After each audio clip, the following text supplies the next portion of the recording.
Wall Street just got a reality check. After months of investors rewarding AI, mega-cap technology, and corporate earnings, something different happened this week. Bond yields climbed, oil moved higher, inflation fears returned. Walmart warned us about the American consumer, and the United States officially crossed a staggering $40 trillion in national debt. And suddenly, the stock market had a new question. What happens when the economy, the bond market, and corporate earnings stop telling the same story? This is your weekly U.S. market analysis for August 17th through August 21st, 2026. And today, we're going to break down 5 things: the stock market, the Federal Reserve, the consumer, the $40 trillion debt problem, and the AI trade. Let's start with Wall Street. On Monday, August 17th, U.S. stocks finished lower as investors watched rising oil prices, Treasury yields, and upcoming corporate earnings. Reuters reported that all 3 major U.S. indexes ended lower on Monday. But the bigger story wasn't the Dow, it was the bond market. Because stocks don't exist in isolation, if Treasury yields rise, investors suddenly have a more attractive alternative to risky assets. Why buy an expensive growth stock if relatively safe U.S. government debt is offering increasingly attractive yields? And that is exactly why Wall Street watches Treasury yields so closely. This week, long-duration Treasury yields remained under pressure, while investors became increasingly concerned about inflation, government borrowing, and the Federal Reserve's future policy. Reuters noted that long-dated government bond yields were reaching levels not seen in decades. So here's the first lesson. Sometimes the stock market doesn't crash because corporate earnings collapse. It falls because the price of money changes. Then came Tuesday. Wall Street's technology-heavy trade came under pressure as oil prices rose and Treasury yields remained elevated. Why? Because higher oil prices can feed inflation, and higher inflation makes it harder for the Federal Reserve to cut interest rates. And higher for longer interest rates are particularly uncomfortable for high-valuation technology companies. Think about the chain reaction: geopolitical tension, higher oil prices, inflation risk, higher bond yields, higher discount rates, pressure on growth stock valuations. That's why an event thousands of miles away from Wall Street can suddenly affect the price of a technology company in California. Reuters reported that fading hopes for Middle East peace deal pushed oil prices higher and contributed to rising Treasury yields, weighing on U.S. stocks. And this is important for investors. The market is not just pricing companies anymore. It is pricing interest rates, geopolitics, energy, and government debt. Then came one of the week's most important developments. The Federal Reserve released minutes from its July meeting, and investors discovered something uncomfortable. Inflation concerns inside the Fed were stronger than many expected.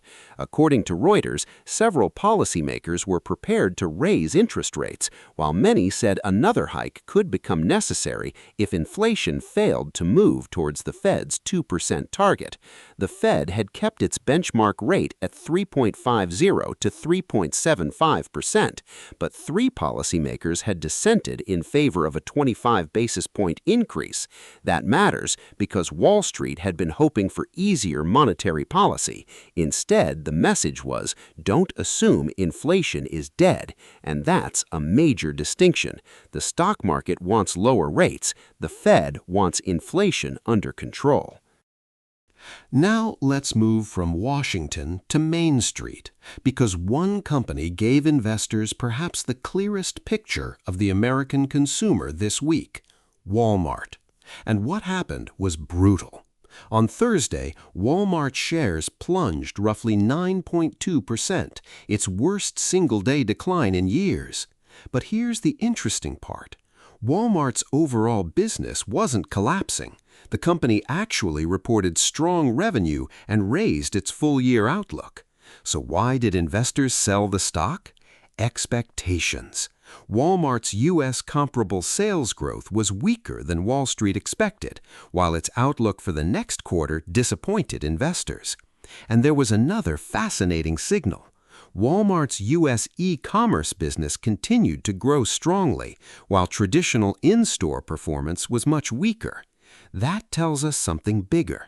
American consumers are still spending, but they're becoming more selective about where and how they spend. And that matters because consumer spending represents a huge part of the U.S. economy.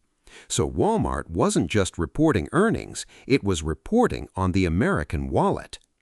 Walmart wasn't the only consumer signal. Home improvement companies also reported this week. Home Depot delivered stronger than expected quarterly results and maintained its full-year targets.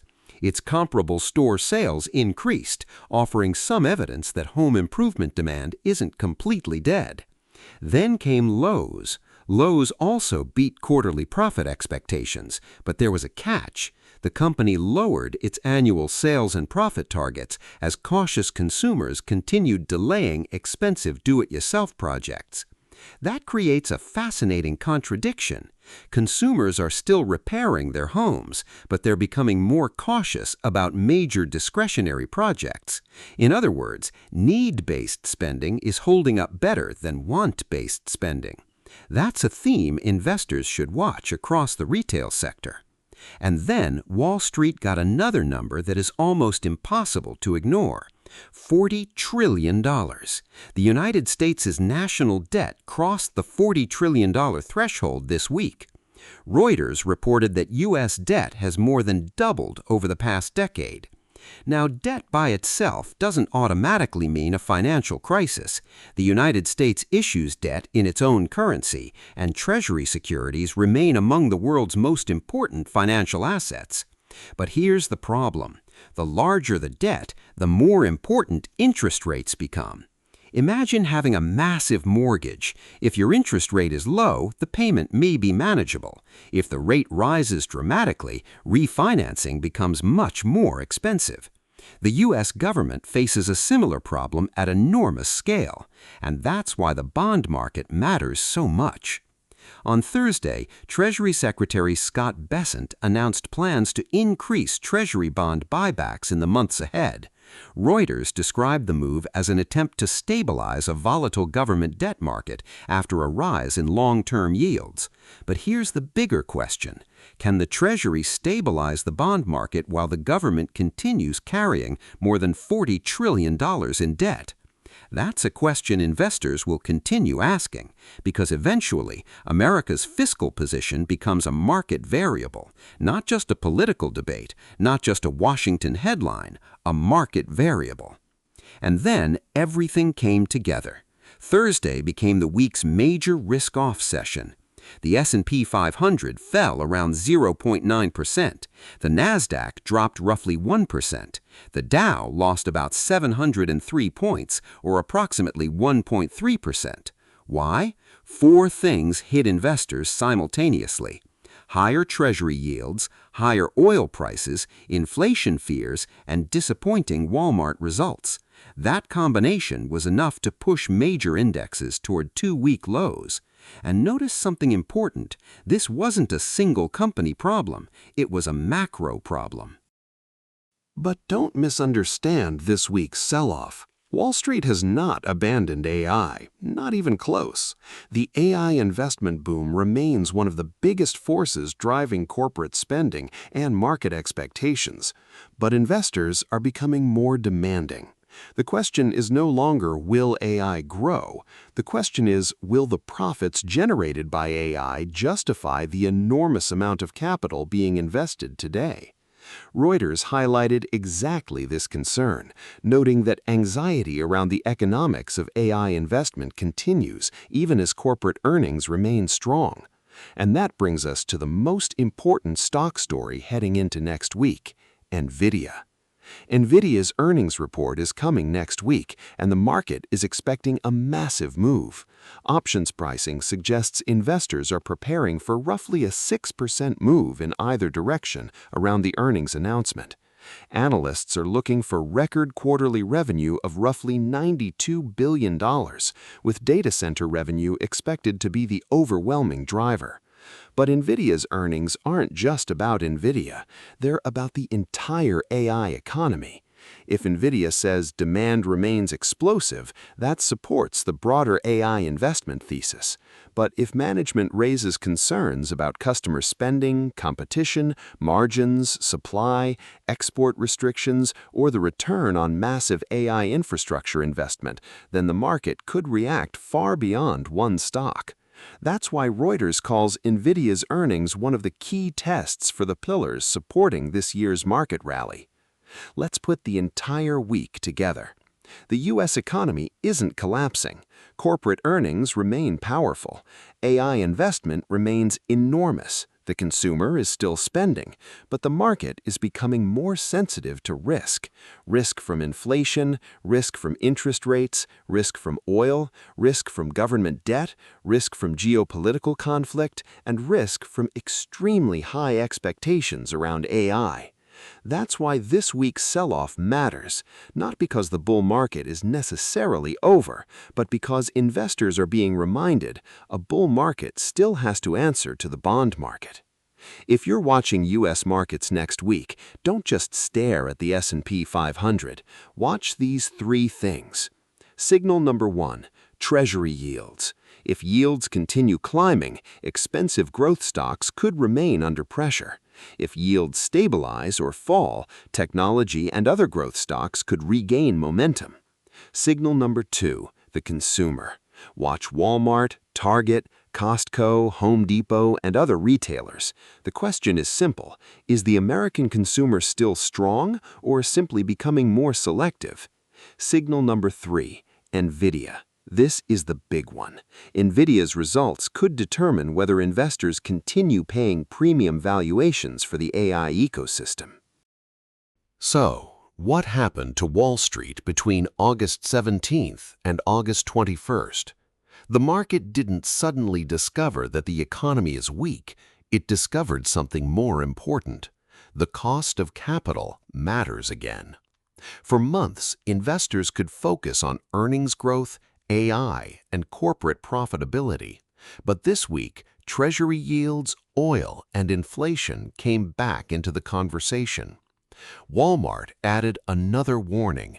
The American consumer may be getting more cautious, and the $40 trillion debt milestone reminded investors that America's fiscal position cannot be ignored forever.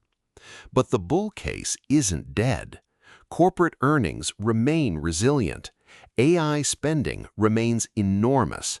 And if inflation cools, Treasury yields stabilize, and Nvidia delivers another blockbuster quarter, the market could quickly regain momentum. That's the Wall Street paradox of 2026. The economy may be slowing in some places, while corporate profits are still accelerating in others. And that's exactly why the next few weeks could be extremely important, because the question isn't simply, are stocks going up or down? The real question is, can America's earnings growth outrun the rising cost of money? I'm watching the bond market, I'm watching the consumer, and I'm watching Nvidia, because those three charts may tell us where Wall Street goes next.